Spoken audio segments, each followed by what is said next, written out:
the greatest, the GOATs, the peak, table one midfielders in the game. As you see here, we're on Uwu Fufu, our go-to site for the World Cups. And we got the tier list and we got the World Cups. And today we're gonna do a World Cup best soccer midfielders 2000 to 2024. There's a lot of ground to cover, but I think we got a decent amount of it covered. If there's anyone, this is randomized, so there might be people in there for super early 2000s that we don't know. We'll be upfront about that, and we'll just pick the other person. So let's see what we got here. Let's see, play. We'll do out of 16, and let's let it rip. Bang, bang. Ooh. Interesting start. Okay. To start off, we have Kevin De Bruyne and Michael Essien. Interesting. I mean, okay, very, they're two very different kinds of midfielders. So that's the interesting thing about midfielders. It's kind of hard to compare. You have your 10s, your 8s, your 6s, your attacking midfielders, your box to box, more controllers, tempo setters, defensive midfielders, destroyers. There's too many different types. I hope there aren't any wide midfielders in here, like right and left. That'll make it a little too confusing, but hopefully it's just central midfielders. But De Bruyne, your classic attacking midfielder. He got a little box to box in this game. Great driving with the ball. I'll be upfront here. De Bruyne is like my favorite midfielder ever. So so you probably could tell where I'm going, but still, Essien was a great servant for Chelsea. Low-key good thing. Yeah, what do you guys think? Man, I don't know Essien like that, but I know Kevin like that. And as much as I love to say Bruno superiority, I have to give it to Kevin for this matchup. Yeah, Kevin. Easy. That guy. Oh. I mean, I say, this is not hard for me, but it's only hard in the sense that is the disrespectful. Yeah, it's only hard in the sense that the guy I'm not picking, I really like as a player. Like, even though I don't think they're on the same level, I really do like him as a player. But I'll let you guys. If either of you want to go first. It's got to be Iniesta. It has to be. Yes, sir. Iniesta's that dude, man. This dude was he's that guy. He's still going in China or some shit, man. Like, he's still going. Yeah, yeah. He had a run in Japan. He had a run. Yeah, But before we move on, we're not going to see him again. I just want to give some flowers to Yaya Toure, just to let the people know we're not just some 2025 only soccer fans who don't know who Yaya Toure is. That guy. We talk about doing a little bit of everything. Yaya Toure is like the damn near complete midfielder, bro. Like, he can destroy, can pass, can shoot. Like, you want to talk about like. If you think about peak Pogba, like at Juventus, like that level, Yaya Toure was that before Pogba, bro. Like, he's just like so fun to watch. Back when he was on Barcelona, great on them. He came over to City, destroyed the Premier League, helped them win their first Premier League. Like, I don't know, Yaya Toure is just a legendary player. But the thing here is he's probably like in that table 2 level midfielder, and Iniesta is like peak of the sport. So it's kind of hard to really compare.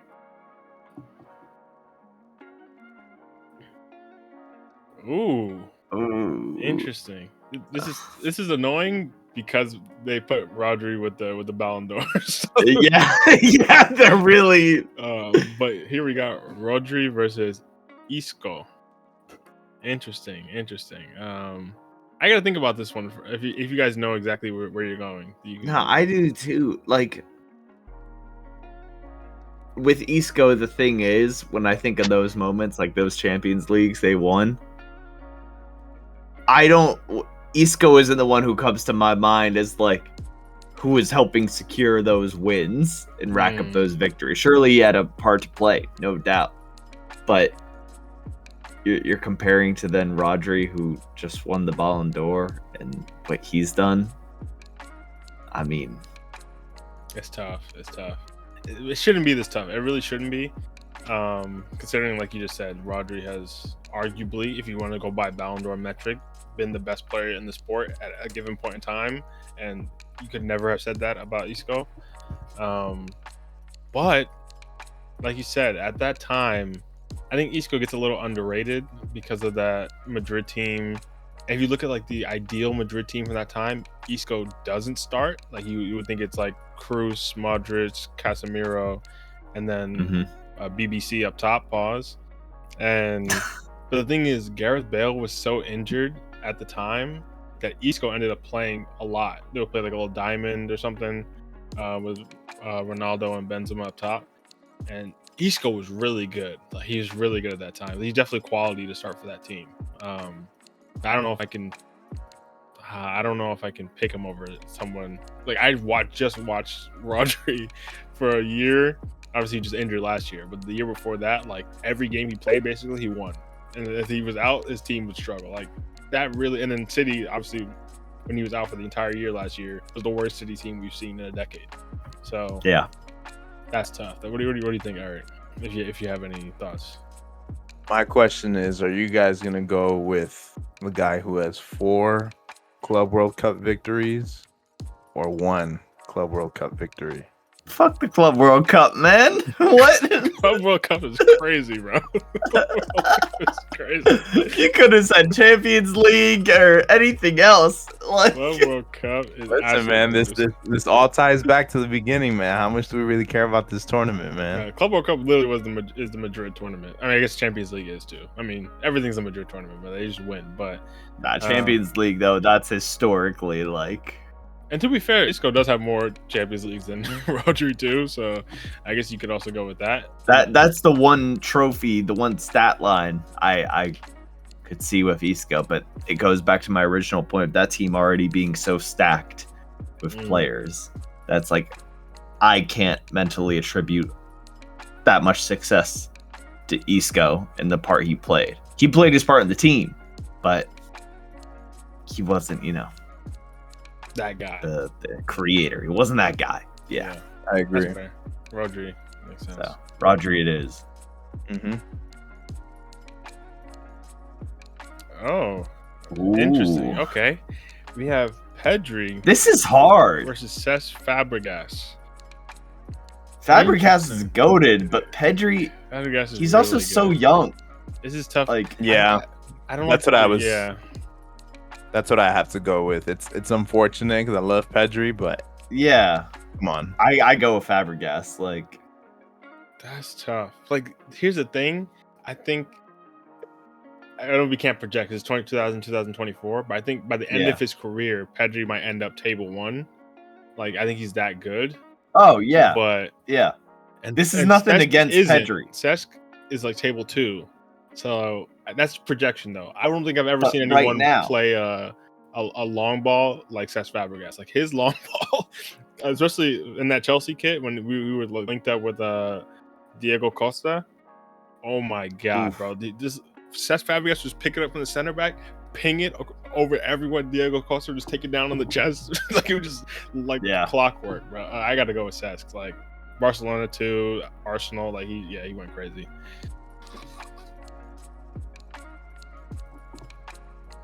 Oh, okay. I wouldn't think either of these would be. I know this is randomized. I don't think either of these would be in the top 16. But yeah, I don't got knowledge of Wesley like that, so Wesley I'm Sneijder just gonna go Silva. versus Bernardo Silva. I might go Wesley Sneijder. I only say Why? this because, and I'm not gonna act like I was super like I was watching at the time, but like in my historian bag, the 2010 Champions League run, and that was like a very underdog Inter Milan team where Mourinho took over that team. He wanted to coach Barcelona. They snubbed him for Pep, who was like a basically no experienced coach at the time, like a B team coach, and Mourinho had already done what he'd done with Chelsea. They snubbed him, went with Pep. That ended up being the greatest team ever. But in 2010, he took over Inter Milan with a lot of older guys who were on their way out. Diego Milito, crazy run, Maicon, a bunch of older players, Zanetti, and Wesley Sneijder was one of the best players of that year. and I think he was like in the top 3 or something for Ballon d'Or. Like it was crazy for that run. And then I think Netherlands also in that 2010 World Cup was really solid too. Bernardo Silva is good, but like he's never been the best midfielder at City. And the way you talk about Wesley Sneijder now, too, you convinced me. Like, here's the thing: I don't want to just go with that because obviously Silva's won like 6 or 7, or maybe like 5 Premier Leagues. No, but it goes back to what we just said for Isco, even. You know, when you go to those City sides that won those titles and won those championships, like, how much of that is Silva? But I also think last year is clouding my vision because last year he wasn't that good, but before that he was really good. Yeah, I won't lie. Yeah, yeah.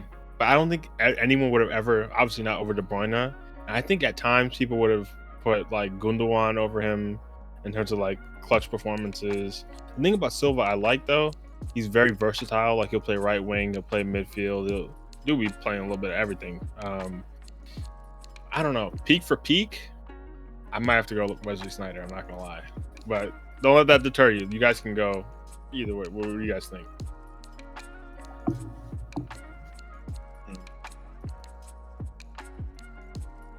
Alexi, what do you think, man? I changed my opinion.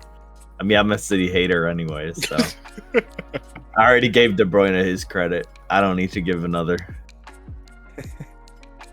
Wasn't because Wesley was on that. Did you speak to his like time on like the Netherlands like national side too? Yeah, I only briefly mentioned that that 2010, but if you wanted to I was gonna say like that was also like I don't know, man. This is tough. I'll go Wesley Sneijder as well. I mean, at this point, it doesn't really matter because you guys both went, but we could talk about that more when he comes back up. Oh, this one's easy. Kroos. Oh, just let the viewers know. Look at the pictures, bro. Tony Kroos versus Tony Kroos. But yeah, this is shout out Fabinho. You know, he's a solid servant. Honestly, really good for Liverpool. Solid servant, man. Crazy phrase. This ain't the 1800s, man. You thought of it like that, which would tell me about your mind. but I think he was one of the best DMs in the Prem for a long time. But I mean, we're talking about one of the best midfielders ever. So I mean, see you later, buddy. Down in the DM. See you, buddy. Oh, we gotta. Okay, here's what we'll do. We gotta go. No, here's what we'll do. Actually, no, because I don't want him to go out. So I guess I'll agree with what you're gonna say, Eric. You're gonna say by default we go David Silva. I was gonna say let's make Iniesta Xavi because Xavi they're basically the same. Yeah. Group. But yeah, man. If Xavi shows up in the next one, then I'll be tight. So that's the only thing. What do you guys think? Yeah. Let's just go Silva, man. Yeah. That's fair. Yeah, I don't want to, but yeah. Man. Ooh. I mean, I know where I'm going. I'm going Ozil. I'm also going Ozil. Well, the viewers know. How do you pronounce his name? How do you even pronounce his name? Ozil? I think is it Ozil? It's like Mesut Ozil. Wait, say it how you're gonna say it, Eric? Nah, I was just no, say that. I was like, Oji, like there probably is a better pronunciation than how we're saying it, but that's how I've heard it pronounced by like English speakers anyway.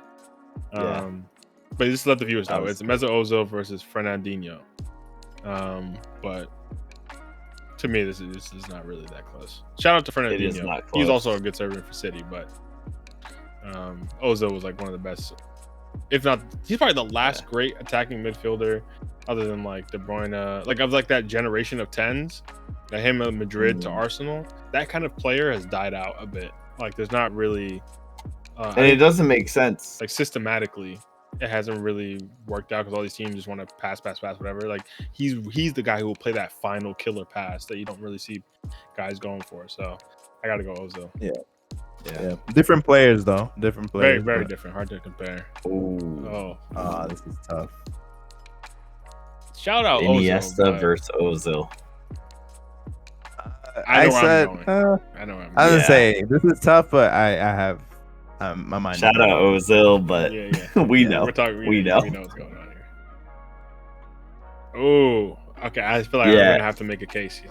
I feel like I'm gonna have to make a case. You are Toni Kroos versus Kevin De Bruyne. Oh no, Kroos any day. No. Okay. He is that guy. In all the games I've seen featuring these two, Kroos was always the guy, whether for Madrid, for the national team of Germany.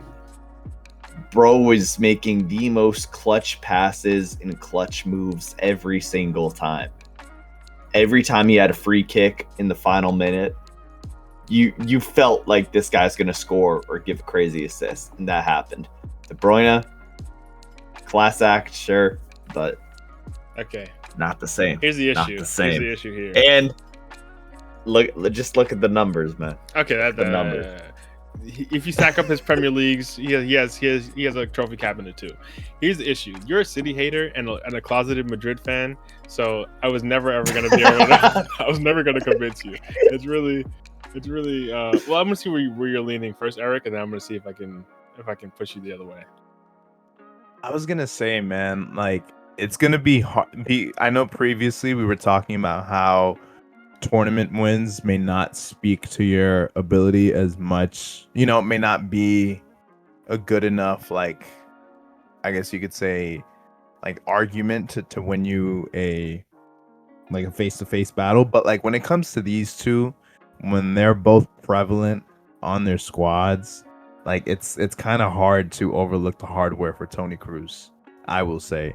And it's just, I don't know, man. This guy's a goated midfielder, man. He is. Can't over. And I love De Bruyne, man. I love De Bruyne, and it pains me because I'm a Barca fan, and I think my affinity for Barca is more than my affinity for Man U. But it's tough, man. Kroos is. This is tough. I have Kroos potentially winning this entire thing. Really? Okay. Let me potentially. Let me make my case. And I know it's an uphill battle because I think these are both table 1 midfielders for me personally. Here's the thing: are we going off of career achievements or who's the better player? I think it's both. That's what we've been doing. I think for both of those, obviously, no, for career achievements, it's Kroos because he's on the best team in the world. I think if you put De Bruyne on Madrid, you get the same results. I honestly believe that. Kevin De Bruyne, if we talk about Man City before Kevin De Bruyne, they bring him in. I think at the time, who was the coach? Was it still Pellegrini? I think at the time, brings him in. That's before Pep even gets there. De Bruyne instantly, he comes from Wolfsburg. Well, obviously he came from Chelsea before that, don't remind me. And then he went to Wolfsburg. He helped Wolfsburg win their first cup in however many years. That's a team that doesn't even sniff trophies out in Germany. So he's doing it for a lesser team. This is not just Kroos, who played for Bayern and then Madrid, the best teams in the world constantly. De Bruyne did it on an underdog team out in Germany. He came to City, flipped that team around. Pep comes in. He's like, you're the guy. And then we're talking about a system. Man City is a system. If you want to talk about the players like Foden, who are like, oh, he might be exposed as like a system guy. All the things that a lot of people about football these days is because of that Man City system. Go out there, pass it back, pass teams to death. Pep is the one player alongside even the team with Yaya Toure or David Silva, or all these great players. De Bruyne is the one player that Pep Guardiola, arguably the greatest coach of all time, identified in that City team as, you are the system breaker. Out of all these players, I'm allowing you to do whatever you want and be creative as you want. Because Kevin De Bruyne has everything. He can carry. If you see Kevin De Bruyne pick up the ball and carry the ball forward, it's like nothing you've ever seen. His strides are beautiful. His final ball, that beautiful ball from the half right space into the back post. Kevin De Bruyne single-handedly made Raheem Sterling a great all-time Premier League player just on stats. Sterling, if you see Sterling in any other team, you see Sterling right now, dude's a bomb. Sterling is scoring damn near 20 goals a season just off Kevin De Bruyne placing it to the back post and just hit his body and went in the goal. Sterling didn't even have to shoot because Sterling can't finish to save his life. That's all off Kevin De Bruyne. If you want to talk about records, Kevin De Bruyne, before him, no one was sniffing 20 assists other than Thierry Henry in like 2002 or 2004 or something. Kevin De Bruyne went and hit 20 assists in 2 separate seasons for Man City. That's a record that no one else is even sniffing. If you want to talk about big games, Kevin De Bruyne came back from injury. I think it was 2022 or 2023. You remember that game against, I think, Villa? He came back, scored, came back after the injury, scored the game, got a last-minute assist, helped them win the league on the last day with 100 points over Liverpool. That was just straight off of him. If you want to talk about head-to-head with Real Madrid, go back, check every stat, every game record from City, Madrid over the last decade in the Champions League. De Bruyne showed up in every single one. He's like famous for scoring against Real Madrid in those games, but Real Madrid was just a better team. That's why you see them advancing and Kroos advancing. And that's not to diss Kroos. He's an all-time amazing player. But if you want to talk about just as an individual, I think Kevin De Bruyne is still better. And even talk about Belgium, this dude was putting Belgium on his back. Him and Hazard were going to work for Belgium when they went on a crazy run in 2018. And Germany's always had the better team than Belgium, so that's not even really a fair comparison. But Kroos was a big part of that too. Yeah, he's also a big part of the Germany getting bounced in 2018 like they were bums, and in 2022 they were terrible. That was towards the later end of his career. You can't tell me De Bruyne in more recent times has been carrying Belgium like he was 10 years ago. 2018 he was in his prime, and De Bruyne was better at that tournament than Kroos. They were both in their prime, band for band. And De Bruyne was better. I'm not saying I'm not gonna be upset if you guys choose Kroos. Obviously, he's like I said, they're both table one. But I think if you look at De Bruyne's resume, it's sneakily underrated. I think only years later when we see he was the last creative 10 and no one else is gonna play that final ball like he will, you're gonna be like, damn, bro, the sport's gone. He's an artist, bro. He's an artist. Just wait for Bruno to break those stats, man. Okay. Just wait. I think these are both artists though at their position though. Like these are both people who, like, when it comes to their passing game, it's insane. It is. And it's an art. And I think if you like look at their games, it's you have, I wouldn't say they're similar, but like a lot of their strengths do intersect. But I have to say Kroos, man. Kroos, I think when it comes to the just it's hard, man. I'm just laughing because you could have stopped me before I went on a 20-minute rant. No, you said let me try and convince you. It was a beautiful rant. It was a beautiful rant. I gotta commend you for having those stats on the top of your head like that. Like my phone is really off. Like that was literally just like, this is my guy. De Bruyne is my guy, bro. But I respect him. I love him too. Kroos is he's type of one for sure. It's kind of a shame we don't have Modric in here. I know it's randomized, but I think Modric, if we're gonna put it out there, I think Modric is better. Personally, I think Modric is better than Kroos. Interesting. That's hard. I'd agree. Oh, okay. We got Rodri versus Wesley Sneijder. Sneijder? I don't know. One of them. Interesting. I mean, like we said about the last matchup with Rodri in it, the fact that he had the Ballon d'Or feels like a trump card in some of these matchups. But I will say, in a time where the Ballon d'Or every year is be won by either Messi or Ronaldo, the fact that Wesley Sneijder was even in that conversation, I think is honestly more impressive than Rodri winning the Ballon d'Or. I was about to say, with the timing of it, like Rodri, I mean, it was just Vinny was the other big name for the Ballon d'Or. Rodri's not sniffing a Ballon d'Or in 2010 against Messi. Rodri's not even better than Sergio Busquets, and he's not even in this, unfortunately. But Rodri's not better than Sergio Busquets, bro. So, and Sergio Busquets wasn't sniffing a Ballon d'Or next to Messi or Ronaldo, even next to Xavi or Iniesta. So, Rodri's not even near that. Does that mean Sneijder's better? It's hard to compare two completely different types of midfielders, but I think Sneijder's Champions League with Inter is more impressive than Rodri's Champions League with City. But obviously, he's won a ton of Premier Leagues. This is actually really tough. I will say I'm more familiar with Rodri's game. Same. I think with the numbers too and everything, like with Rodri, it's hard. The same way I was talking about Kroos and what he did with Madrid. Yeah. You could argue. And Similarly with Rodri. The hardware. Yeah, I think I agree. I'd have to go Rodri, but it's pretty close, I think, too. Yeah. That was good. Fabregas. Ooh. Hold on. This is tough. I don't like how you just said Fabregas like it was nothing, man. Although, I never messed with Silva like that. I forgot I you were a never. hater. Yeah, I forgot. I was a hater. Yeah. And I'm inclined That's to go all. with Fabregas too because of Chelsea, but David Silva I feel like gets underrated these days. Bro, David Silva was magical. Like before De Bruyne came in. Magical? Bro, he's so good. He would have fit in perfectly with that like 2010 around then Barca team with like Xavi and Iniesta. I think David Silva is damn near on their level, but and even at Spain, you saw he was playing with them perfectly. But he just wasn't on that team, and they had the hard way to prove it. But he won a bunch of international silverware with Spain too. He was part of those teams. Mm-hmm.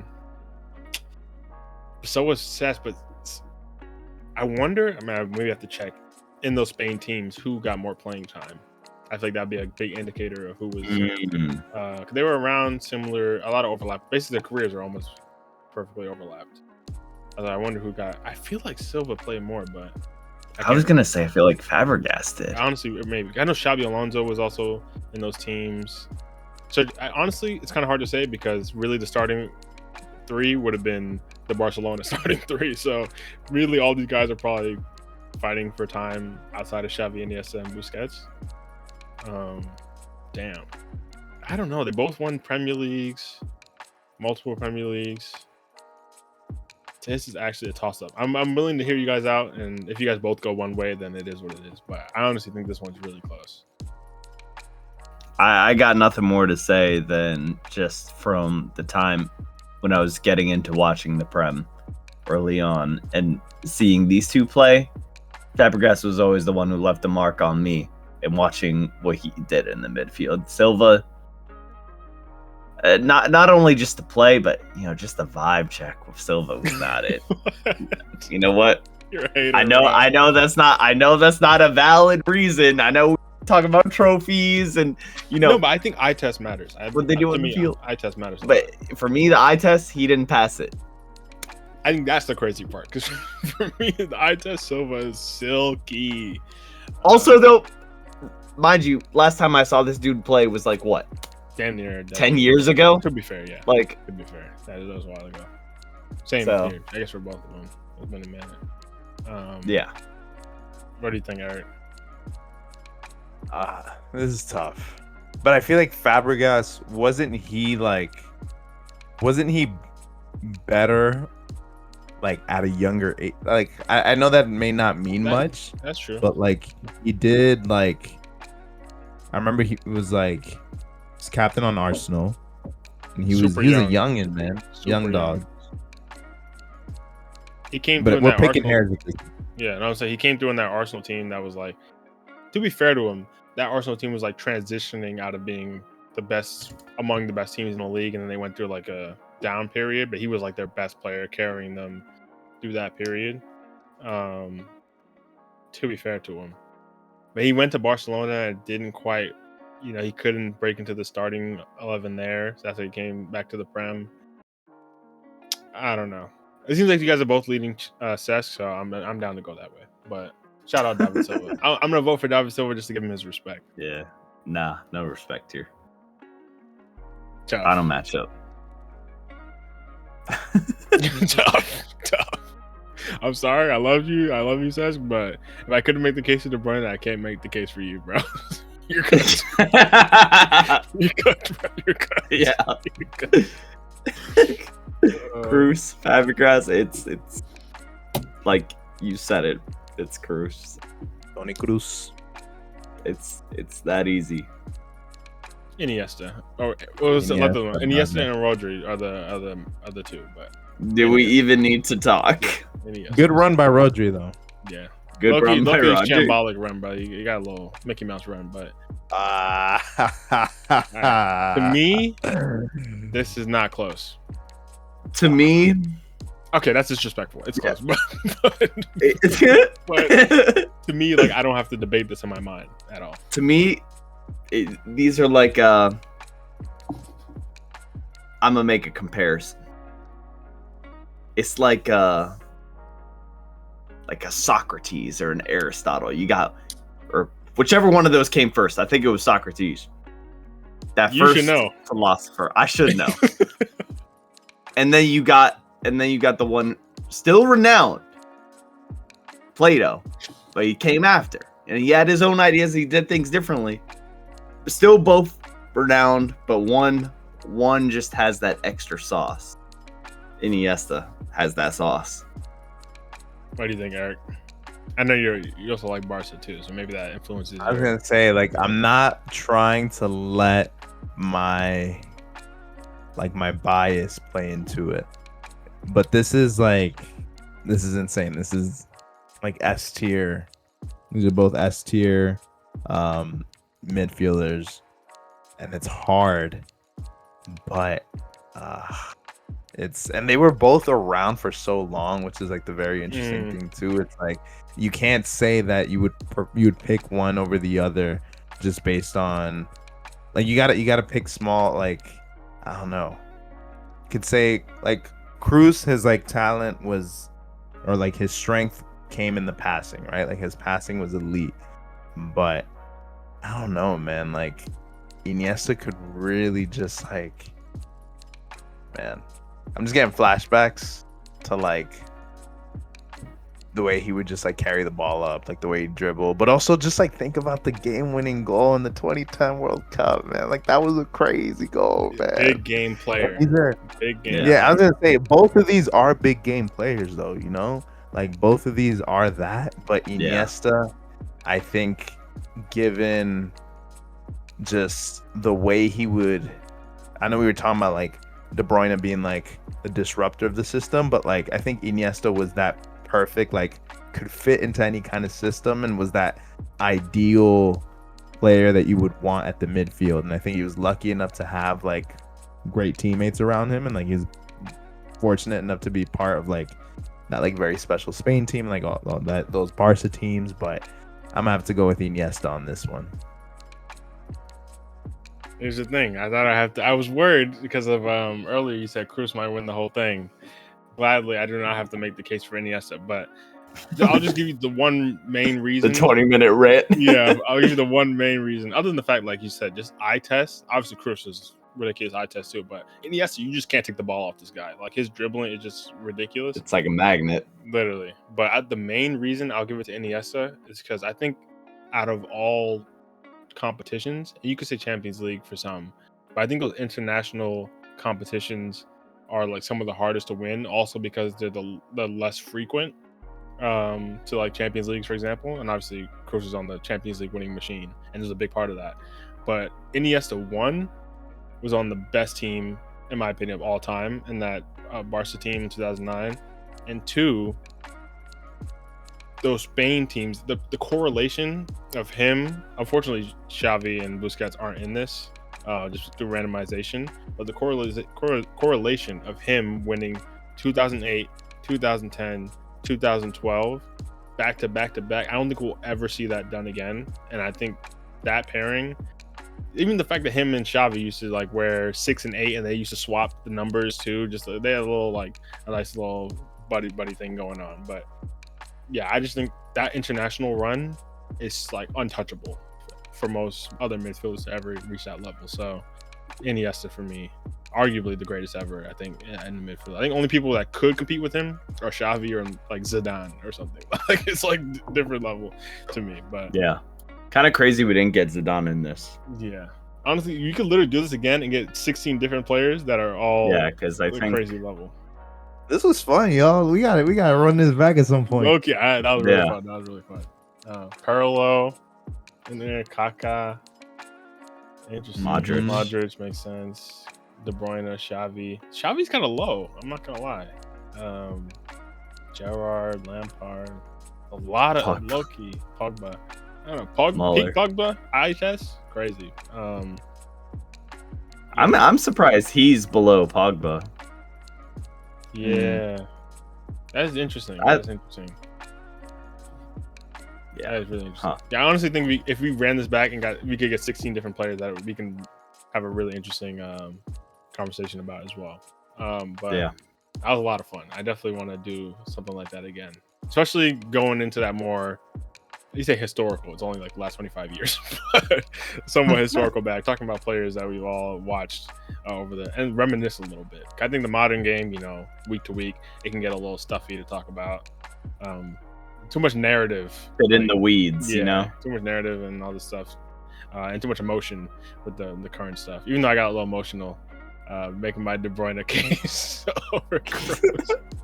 I'm never gonna forget that, man. You can't see it through the glasses, but bro was crying underneath. When you click that Kroos side of the thing, man, I shed a tear. I'm not gonna lie. No, that was fun though for sure. Any last thoughts? Nah, man. I want more of these. Yeah, what if we find Got some to do more of these. We need more midfielders like this in the game today, man. That too. That's the message of the day. And we got guys like Musiala injured. Like those are the type of players you want to see, and we got to keep them healthy, man.